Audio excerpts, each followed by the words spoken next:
Oh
my God, Anita.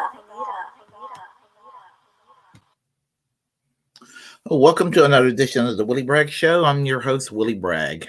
And something came to my attention last night at work when I was listening to the news, and I've been wanting to talk about it all day long. So here I am, ready to talk about it. And that's this guy. And I'm referring to no other than Andrew Yang, who was the Democratic candidate for president in the year 2020.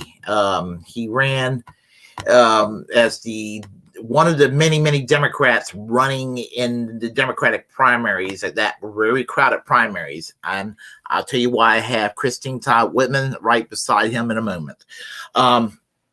He ran for the presidency on a platform idea called universal basic income. Now, I was for Bernie Sanders, as you know, and that's all I'm going to say about that. And there was, I like Bernie Sanders on his economics and his overall vision. I like Tulsi Gabbard on foreign policy, and they had the most appeal to me of all the candidates. But I like the idea of a universal basic income by Andrew Yang. For a variety of reasons. One, I think it would have been fiscally a responsible way to, I hate the term means testing when it comes to welfare and all that, but this would have been a means testing program that would have worked. You simply supplement people's income. You cut out the bureaucracy in the government as far as the paperwork, paper shuffling, and you give people money, and you will still have a welfare system. It will function so much better. You'll have less people on the welfare rolls, and you'll have less income inequality across the board. I like the idea. I really did, and it really captured in popularity during COVID when it reared its ugly head. Regarding and we seen it on a very limited scale with the stimulus checks. I think that Andrew Yang is the reason why we had a couple of stimulus checks. It would be nice if we still had those stimulus checks. I like the idea of the stimulus checks.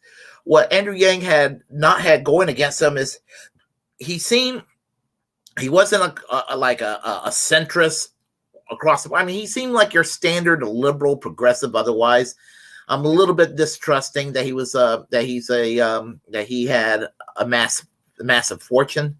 I believe I think he is a billionaire, and I have a little bit of a problem with that. But I think he's otherwise probably a decent person. and kudos for him endorsing Bernie Sanders in 2016, but he lost it when he dropped out of the race and endorsed Joe Biden. And he did not support Medicare for all in the way that Medicare for all should be supported. He was supporting basically Obamacare and a public option. And a lot of Democrats think that Obamacare with a public option is Medicare for all. No, Obamacare with a public option is what it is. Obamacare with a public option, which is better than just Obamacare. But I digress. He ran for mayor in New York in a, I believe, 4-way primary and lost. And he's trying to keep himself politically relevant. And so he founded an organization called Forward. Now, Forward was essentially, it pretended to be a political party at first, but it was like a political action committee of some sorts to kind of pressure both parties into reforming what they call a human-centered capitalism, basically a radical centralism, and they kind of thrive on what is called populism. It sounds good on paper. The problem I had with this Forward organization, which became a political party, and apparently Christine Todd Whitman is a big-time partner of this organization, which caused a large red flag for me. It sounds like dinos and rhinos are going to get together because there's this preconceived notions that that the Republican Party is too far right and the Democratic Party is too far left. Well, let me make a clarification. It's half true. The Republican Party is too far right.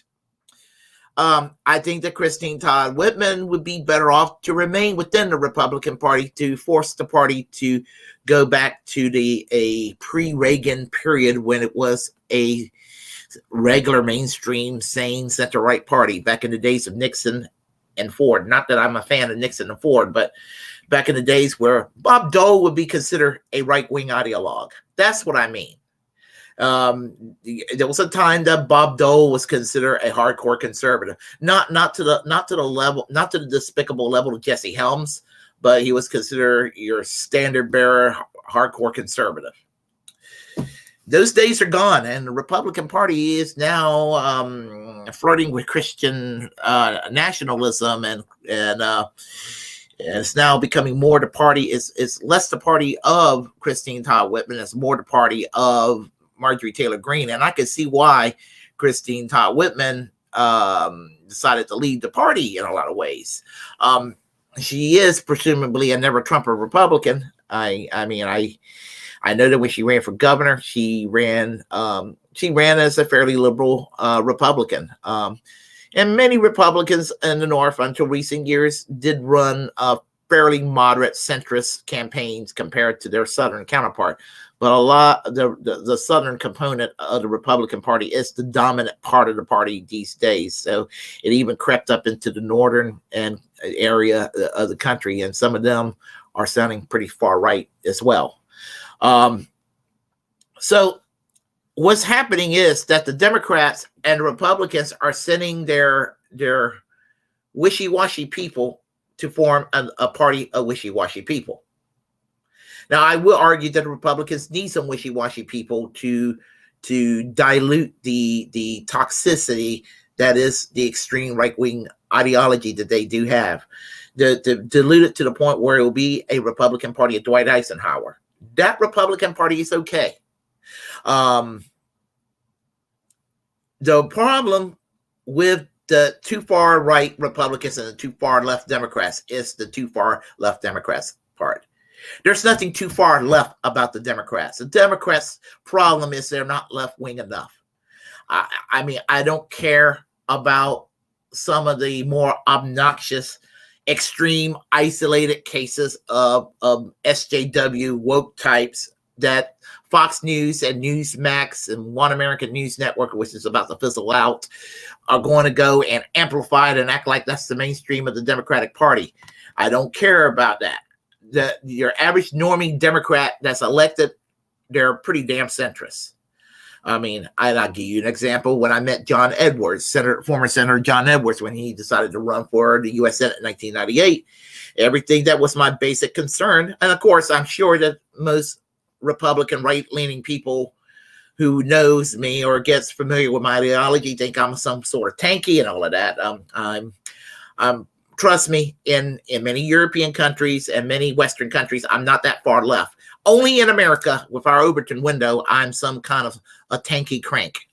But having that said, as soon as I talked with John Edwards about my basic concerns, he pretty much disregarded it. I mean, he was a nice guy about it, but he disregarded it. And that's how the Democrats are. They just disregard all the basics that all the reasons that it should be for somebody to support the Democrats. You're a worker.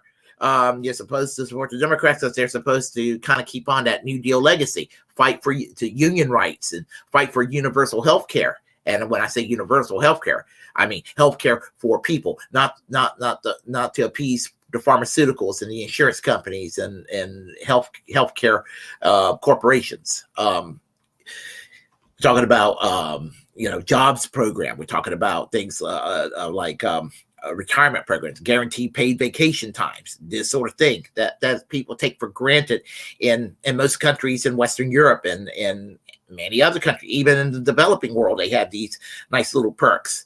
And Democrats, because the Democrats, as I keep saying, are to the right of Boris Johnson, who's about to exit out of 10 Downing Street in Great Britain. The Democrats are to the right of the present-day British Conservative Party, and so if the Democrats are to the right of the British Conservative Party of Boris Johnson, and they're to the right of the Christian Democratic Union of former Chancellor Angela Merkel of Germany. If they're to the right of these folks, they're not socialists or communists by any stretch of the imagination, when those people I mentioned in Europe, even though they're not socialists or communists, govern more like a socialist or a communist than your most woke or progressive, what someone think is a progressive or woke Democrat here in the United States. In essence, the Forward Party is just another centrist party. I can't be impressed by that. Now, I like the idea of another political party in the system to disrupt things. I'm for disrupting, but I can't personally get behind the Forward Party. Now, there are some things that the Forward Party are for. There are 4 term limits, which I think is a looser issue for the Democrats to be opposed to term limits, because term limits could prevent a lot of bad things happening that keeps this country on the right. I mean, if you want to get rid of your Mitch McConnells and your Ted Cruz, and down the road, you want to get rid of your Marjorie Taylor Greens, Democrats, you need to go and be for term limits. Honestly, I don't know why you would look like you have more integrity if you were for term limits. Term limits for the Supreme Court. If you don't want to see more of the shit that's been happening, with the right turn of the Supreme Court now, is more right-wing than it's ever been. And I thought the Supreme Court was right-wing during the Reagan years. Now that the Supreme Court's further right today, you want to see less of that, you would support term limits for the justices in the courts. These are things that we can do. And it looks like the Forward Party favors this. They claim that they're for universal health care, but I have a feeling that universal health care to them means more Obamacare and maybe or maybe not a public option. So I can't be too thrilled about that. They do favor ranked choice voting, which I do favor myself, because ranked choice voting will actually help break through the 2-party barrier. We will always have a 2-party system, but occasionally you're going to see more political parties break through that 2-party barrier, and you're going to have more voices. So on that one, I hope to see them do fairly well as far as their visibility is concerned. I want those reforms to take place that they're for. But as I said, I just cannot get myself all enthused about another centrist party because they seem to be just another centrist party um, out there right now. And so a political party that's technocratic, that takes pride in not standing for anything, and just take pride in standing for the middle. Um, don't fall for what is the American concept of what is the middle in our political Overton window, because it's just more of the same. It's just the middle is what we got. Now, what they're arguing for is a continuation of that same middle, but with a smiley face, without people just was trying to own one another. It's basically the middle with civility politics. And I don't care about stability. I care about policy. I mean, and too many Americans want, all they care about is there's a mindset that, oh my God, the Democrats and the Republicans are getting together to go and vote together on this resolution and that bill. And it's so nice that they got together and it was almost unanimous. And sometimes some of the things they vote for together sucks. And I'd rather that one side, the side that I would favor would fight in a very, very viciously partisan way to get what we need to have done for the betterment of American workers and the American people, and for equality, for what is good about this country. So that's where I stand, and I die on that hill.